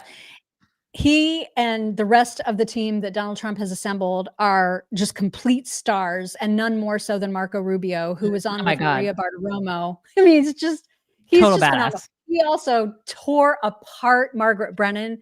I didn't pull that clip only because I thought this one where he's talking about the whole operation to Maria was more interesting. And Margaret Brennan at this point is so easy to make Margaret bad. Brennan. But the Margaret Brennan one, she's just pointing at him like she's such a rude biatch. The whole interview is so disrespectful to him. Like she's just like this the whole time. And I'm like, why? What you like? Tell him to take out the trash. What are you doing? It's just she was awful, just awful. She is absolutely awful. But here's Rubio talking about the success of the strikes. The goal is stated very clearly in a letter the president sent the supreme leader about 65, 67 days ago. And in a letter, he said, you're not going to have a nuclear weapon. Let's negotiate peacefully a solution. We can make a really good deal that's good for Iran, good for America, good for the world. If you don't, however, then I'm going to have to deal with this differently. The Iranians didn't like the letter. They didn't respond to it. They ultimately entered into fake negotiations and tried to play him along. In essence, they thought they could do with President Trump what they've done with presidents in the past and get away with it. And they found out last night that they can't. And the world found out last night that you can't. And that's important, not just on this issue, but for so many other issues happening around the world. I think that what we are seeing is that this is a president that tells you what he's going to do, and then he does it. And I think that to a lot of people, including the Iranian regime, is shocking. Yeah, I mean, we said that last week. People aren't used to that. People aren't used to a politician saying, I'm going to do this, and then they follow through. Go figure. That's what he does. He does that. I love Marco. He's shining. He just these roles. I said this role, but I mean, he's playing like a million roles right now. These roles were made for him. He's just truly. He is living his best life right now. There were, of course, rumors and comments from some of the Iranian hardliners saying, there's going to be retaliation. Just wait. We're not going to take this lying down. Blah blah blah. They always say that. But Trump made a very concerted point to them in a True Social post in which he said any retaliation by Iran against the United States of America will be met with force far greater than what was witnessed tonight. Thank you, Donald Trump, President of the United States, in case there was any question. Thank you for your attention to this matter. Thank you for your attention. Yes. And so then I forget if this is like the Iranian foreign minister or whoever got out to make a statement about this. And they want us to believe that the United States struck their peaceful nuclear program. I mean, the fact that they even say that out loud is so absurd. Right. But they do. Just look at this is what they say. The Islamic Republic of Iran condemns in the strongest terms the United States' brutal military aggression against Iran's peaceful nuclear facilities. It's like a peaceful wife beater. What? I'm sorry, what? What are you saying? These guys, just shut up, dude. Peaceful nuclear facilities 300 feet underground. Okay. They're peaceful, you guys. Okay, peaceful. They're so peaceful. Oh my God. Peaceful. And then to just give everyone a reminder of how freaking borked half of the country is and I'm talking our own country. We have Bernie Sanders rally goers. Yes. Yes, you, Bernie. But who were attending a Bernie Sanders rally, and it was during the rally itself that they found out the strikes had occurred.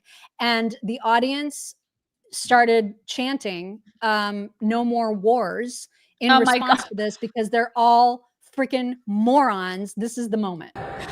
Okay. We just bombed Iran.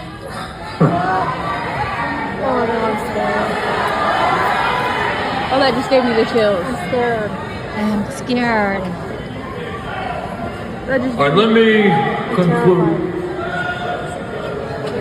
Oh dear God. Oh dear God. Oh dear God. Oh dear God. Oh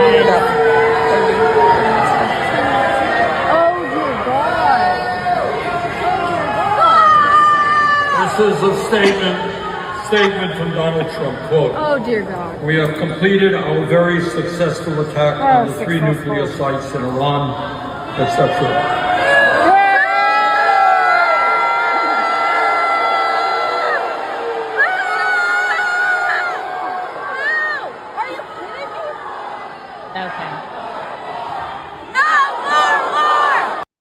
Okay, so like 75% of those people have a Ukraine flag as their Facebook profile. And they're like, no more war. It's like, what? There's already people protesting with Iranian flags. I'm like, how?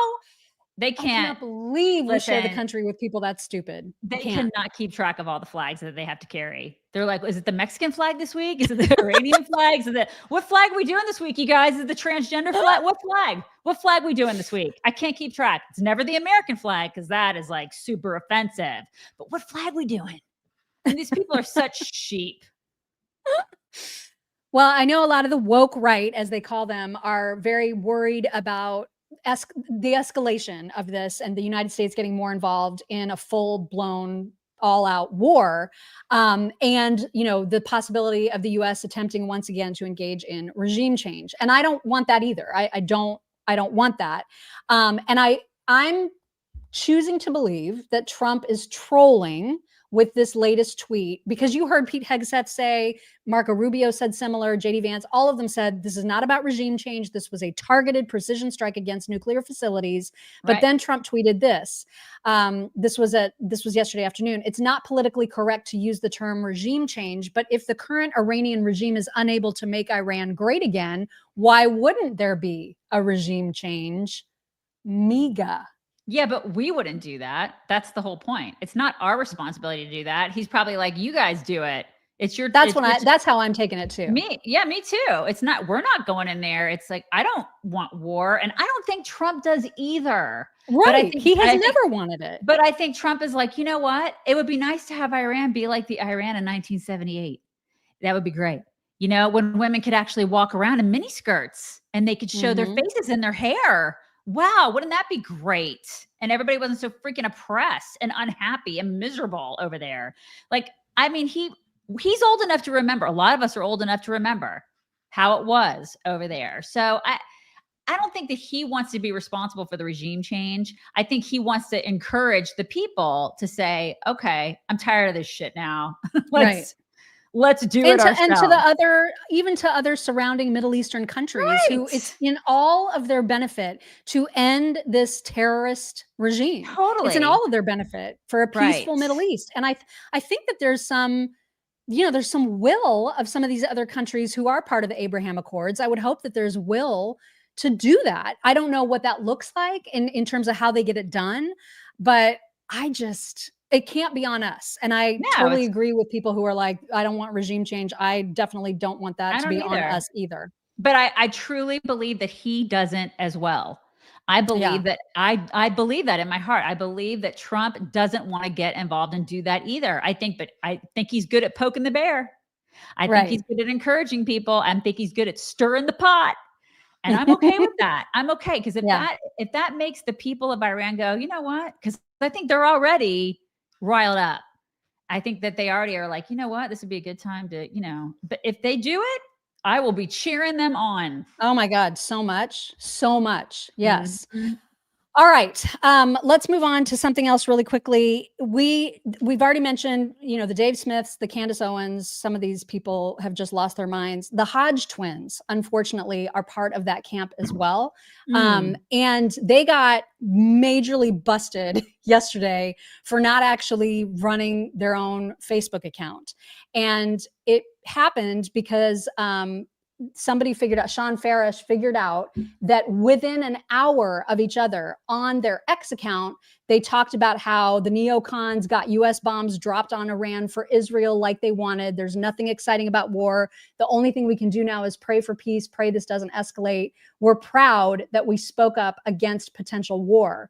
In the same afternoon on Facebook, there was a post from their official account saying, yay, go President Trump. He just unleashed our might. He just did this bomb drop. Woohoo! Completely upside down, like opposite takes, right? And so everybody was like, wait, will the real Hodge twins please stand up?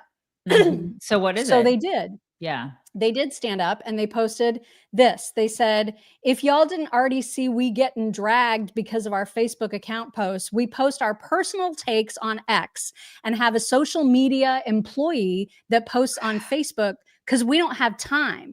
But we weren't checking before they were posted. Oh my Some of the God. posts on Facebook were written with Chat GPT and did not match what we post on X. So we ended up looking like some retards. The posts were all public for everybody to see. We weren't hiding anything. We deleting those posts on our Facebook and taking accountability for being some dumb Negroes. Oh my We are also God. hiring a new social media person if anybody looking for a job. By the way, we are still anti-war.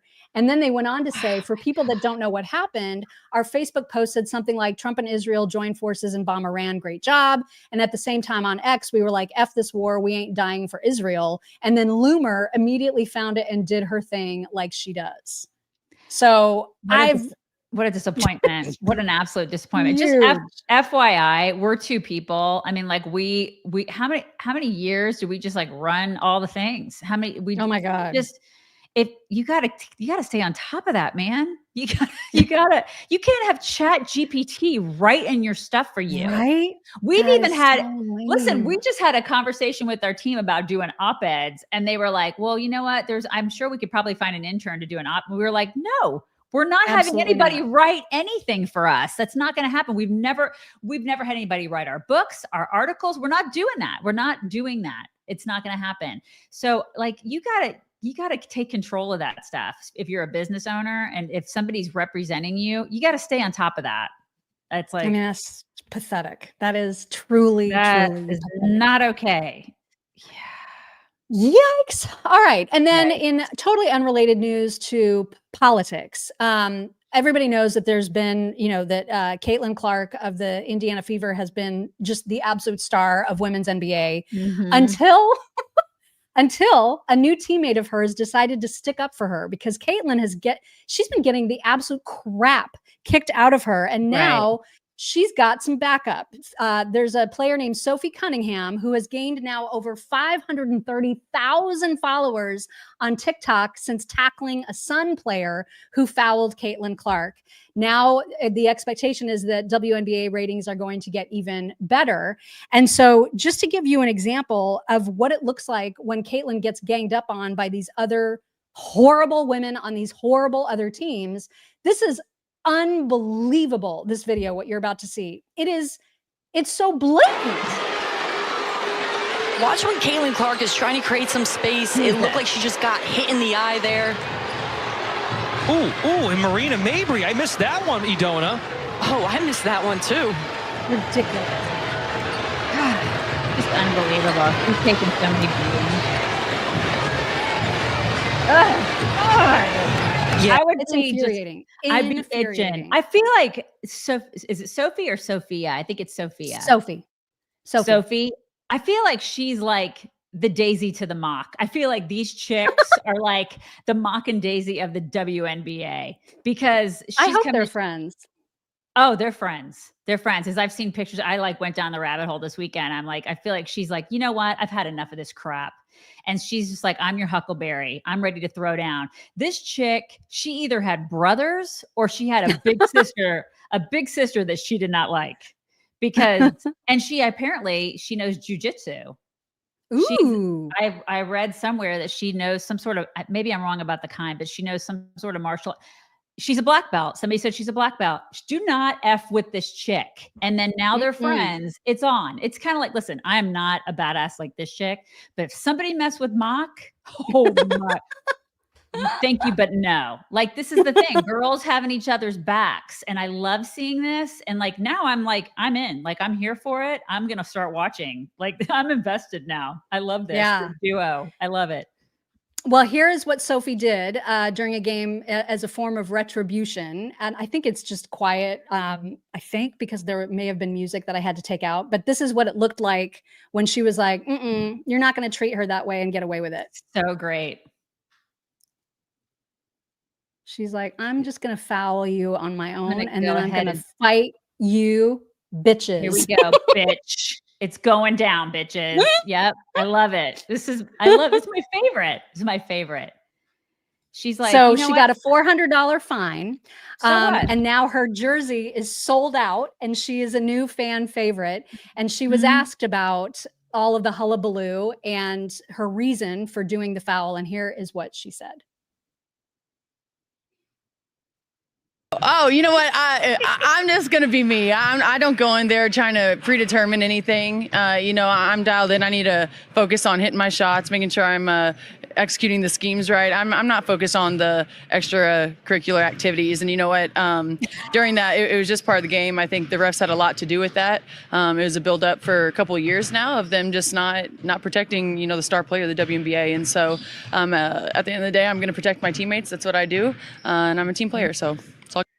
Yep. Love you it. Come after my girl and I'm your Huckleberry. That's right.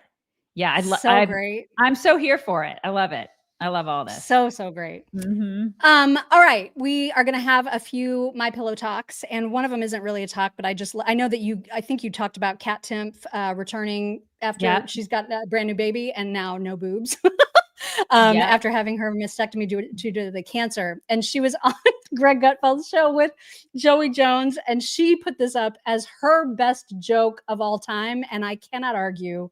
It was perfection. Put me on with a cancer survivor and a guy with no legs. I mean, that's why there's a rub here, because it's like she knows that's the only reason I have this job to begin with. And she's going to get cancer and take the sympathy card right out from under me. Yeah. Well, yeah, now you're not the only double amputee on the show.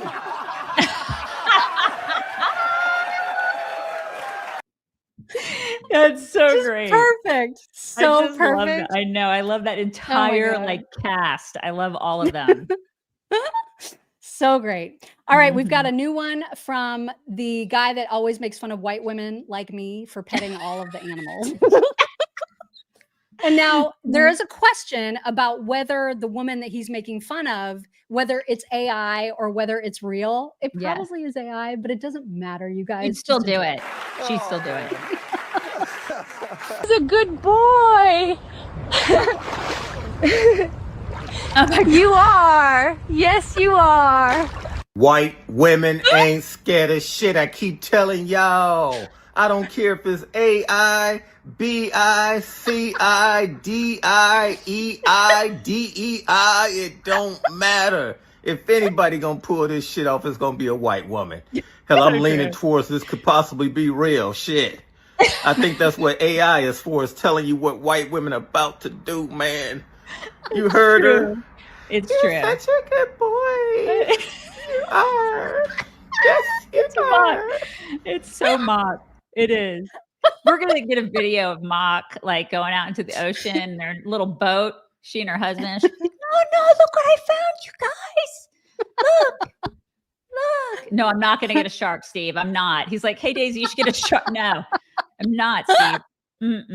Oh my God. The voice that he uses for white women is not that white woman. She is that white woman. I am not that white woman. Although I have a strict fur policy, so I will not be petting any sharks anytime soon. Yeah. Maybe just all the other creatures in the sea. Yeah.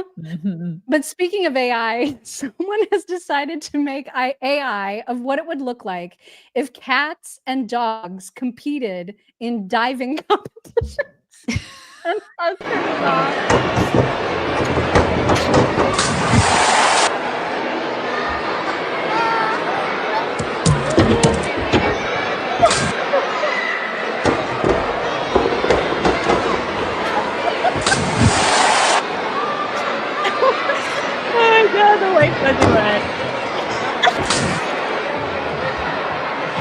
my God, I love that cat.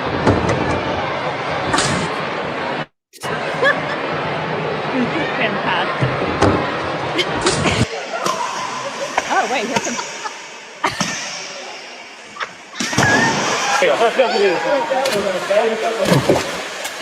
So extra. So very extra. Oh my God. Is that a Rottweiler? Yes. What? I'm human. Look at me. I love him.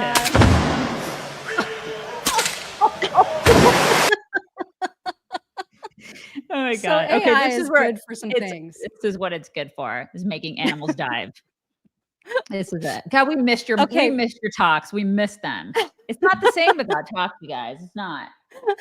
Well, we got to end on positive stuff all the time, every time. True. And I have something very, very positive to share with you and with everybody. And that is that a bunch of our tailgaters had their own mini tiny meet and greet this past weekend in Richmond, Virginia. And Brian Brumley had told us about this in advance, and he had asked us to make a video for them, which we did. And so they played that, I guess, sometime over the weekend, just a real quick hello. And, how cool it is that they were all getting together with each other. Well, they made a return video for us. So here is the whole group of the folks meeting up in Richmond. Great. So good morning or good afternoon or hello, Daisy and Mark.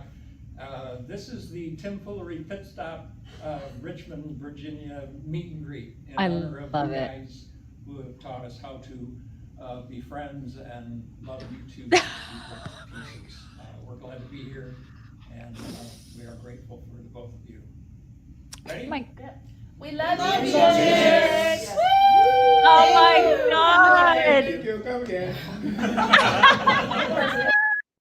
They also put together a video where each of them was like shown holding up a little name tag with who they are. I'll forward you all of that, but I wanted everybody to see it. That was so sweet. I love that. Seriously, the greatest joy is that we've created a community, and that community you guys love one another and do things on your own. It's the greatest thing. It's like having a family, right? It's just an extended family, and it could not make us any happier. It's the greatest. Okay, we do have some supers. Some of these are old, you guys, because the Venmos only come to me. I get an email, and then I know that you had like sound issues and couldn't get to these last week. And so I've got a few old ones to get to. One from Heather Sella, who said, Mock, I'm so sorry I didn't send this before Friday. This is like last Friday's show, but we're praying for a successful surgery and a quick recovery for you, which I appreciate. Thank you very much. Danielle Tagier said, today is my 52nd birthday. This was June 16th, so this past Monday. All I wish for is for Mock to have a successful surgery and quick healing. Keep speaking truth, ladies. Love you. Which is so that was very sweet. Meg Faircloth said, message for Thursday, June 19th. Good morning from San Juan Capistrano, California. My best friend Julia and I listen and discuss your show every day. Today is a very special day, Julia's birthday. Will you please wish her a happy birthday? She is a true gift. Happy late I'm sorry birthday. that it's belated. Yes, happy late birthday, Julia. And then she also said, please let us know if you ever need her or both of us to sub for one of your absences. We think that we're hilarious. Happy birthday, Jules.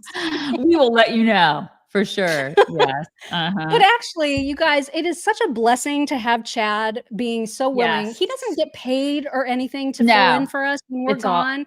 He does that out of the goodness of his own heart. And whether or not you agree with things he says or don't, it is so nice that he keeps the show going. I just cannot. Oh my God. He is listen, one of the things, I saw some comments in here last week where we can read those comments. He can see those comments. So just please keep that in mind when he's here, because he does do that out of the goodness of his heart. And he has like 3 other things going on during the day. And it's this show, I know a lot of people think, I probably shouldn't even share this, but I'm going to do it anyway. A lot of people think that we get off of the show every day and we go eat bonbons and we don't do anything for the rest of the day. This is like a 10 to 14 hour a day deal, just creating this show for you and like getting it going. There's production, there's all sorts of stuff. I know it doesn't seem like that today because everything is completely bored with my sound, but I'm just letting you know that like there is stuff that goes into preparing the show and making sure that it's good for you. it's not, I hope it doesn't appear that way, because we don't want it to appear that way. We want it to appear effortless for you. And, you know, when we don't have one of us here, we want to keep it going because we want to keep that momentum going. And he is so dear to just help out and to be part of that craziness that is, you know, doing the show. And he gets up early, and because we get up super early and he doesn't normally do that. So just make sure that, like, when you're making comments, like, try to be kind, because he is, you know, he really does help us out. And I'm very grateful that he does that for me. I know Mock is very grateful too. So just be kind with your comments if you can, because, you know. Yeah, I mean, because it's hard, you guys. And it is. He doesn't have to do it. If he didn't do it, there would be no show. There'd be no show. So right. You can either, like, you know, be okay with the fact that we're going to have fill-ins from time to time, or just not have a show. And I feel like it's better to have a show. Right. And listen, a lot of people will be like, you can find somebody else. Well, not a lot of people are willing to get up at 3:30, 4 o'clock in the morning to do this. And even if they are, they don't really understand what it takes. No. So there's a like, lot it's fine. because, You know, it's cute. That super sticker was like, well, we think we're hilarious. We can fit right in. It's just not, it looks like me and Daisy are just having a conversation. I promise you it's much more complicated there's than a lot that. more behind. There's a lot more behind the scenes. That's right. So just letting you know. So just make sure that you're kind with you. I would love it if people would just be a little bit more kind with their comments. So yes. Is it my turn? All right, we've got some, not yet. Yep. We've got a couple from locals today. Connie MJ said, bless your heart for coming back so quickly, Mock. We missed our chick fix and our locals camaraderie. Daisy, you and Chad did a great job though. Thank you. Judy Flood said Fetterman post-stroke is more conservative than he probably realizes. And that may be true. And now and I'm going to stand just a little bit. Stand, get up, move around, get that knee moving. Samantha Capehart, I'm going on a White House tour this week with a friend and our kids. It's either the best or worst time to go. We'll find out soon. And no, we won't be bringing any Coke. Everyone be safe. You know what? I think just everybody keep doing the things. We can't live our lives in fear. You know, we just can't. Go do the things. Susan Forrest, my corgis are howling. Dude needs to learn how to play a guitar. They were howling. Yes, I bet they were. Sorry to do that to everybody, but it had to be done. Mitzi Davis, welcome back, Mock. Welcome, Bear. We love y'all. Bear will be introduced at some point this week. I promise. We just need to get him more acclimated. Cute. Yes, he is a cutie patootie. Kim Poole, in honor of my mom's 90th birthday. She too loves the chicks. Happy birthday to your mama, 90. You know, 90 is the new 70. It's the new 70. That's right. Reba Henry, Mock, get this scar cream. I had a knee replacement and used this and virtually have no scar. It's called Copaderm Professional Scar Care. Thank you for that recommendation. I know this is going to sound really weird, but I'm hoping for a super gnarly scar. Right. I love scars. I love them. So I'm weird that way. Yep. But I like them because they tell a story of you surviving something. And I don't mind them. I'm not trying to hide it. I hope that it kind of stays gnarly forever. And because I'll be like, look at me go. Right. We're good with scars and getting old. We're fine with it. You know, like we've always been fine with that. Both of us are that way. Jody Patterson, today is my 61st birthday. So glad Mock is back, and I'm wishing her a happy early birthday as well. You guys, that's in 2 days. 2 days, you guys, 2 days. Oh my God. Can you even believe it? You got my box, right? I did, but I haven't opened it yet. Okay. I want to have it to look forward to. I forgot your card in it, so I'll just have to gush in other ways. Anyways. Leah Shallak, that Lulu sound is a Middle Eastern celebratory sound. We do it in Israel sometimes too. Great to have you back, Mock. Wishing you Refua Shlema. Am I saying that right? I feel like if that sound is made in Israel, that it sounds better than when it happens in those other places. I just do. I'm very bigoted. Right. Yeah. Fire Dragon, Daisy, you need a Maine Coon cat. They're huge. We've looked at those. I think that would be cool. And a Maine Coon cat would fit in well in here with all the giant dogs. Yeah. Robin Dye, annoying vocal sound is called ululating. That's what it is. Ululating? Ululating. That's what it's called. I just hate it. I don't like it either. I know. It grates on my nerves too. Karen Elliott, we lost our friend to cancer last Friday. Please pray for his family. And if you can, consider a donation to his wife's organization, Joys of Living Assistance Dogs. She trains dogs for vets with PTSD. Please pray. Yes, you guys, prayers. And that is what a wonderful organization. Oh, yeah. That's awesome. Marie Zembis. 2 weeks ago, I asked for prayers for our son Isaac, who is a Marine in LA or Louisiana. I'm assuming it's Louisiana. Maybe, yeah. On Saturday, Isaac and 12 other Marines got to meet, speak with JD Vance, and shake his hand. How cool is that? Awesome. Super cool. Shelley Ethington, the scripture passage that kept coming to my mind was for such a time as this. God saved Trump for such a time as this. If Harris was in office, Iran would have a nuclear weapon for the same reason North Korea has them, pure cowardice. It's true. Felipe Mouve. Women can fly and bomb just fine. Luckily, they don't have to reverse or park those planes in the air. Have a great week. It's $5 in COP. That's great. That's great. Thank you, Felipe. Thank you. That was funny. Oh my God. Jennifer, no. Slow down, Mock. You are running circles around me already. Glad to see you back. I tuned in when Daisy was yelling, just shut up, Jennifer. I was like, huh? Coat defense is still working wonders. Time to head back to my cryogenic chamber later. Stroke Jen. Oh, because you were yelling at Jennifer Griffin. I'm sorry, Jennifer. It wasn't you. Oh my gosh.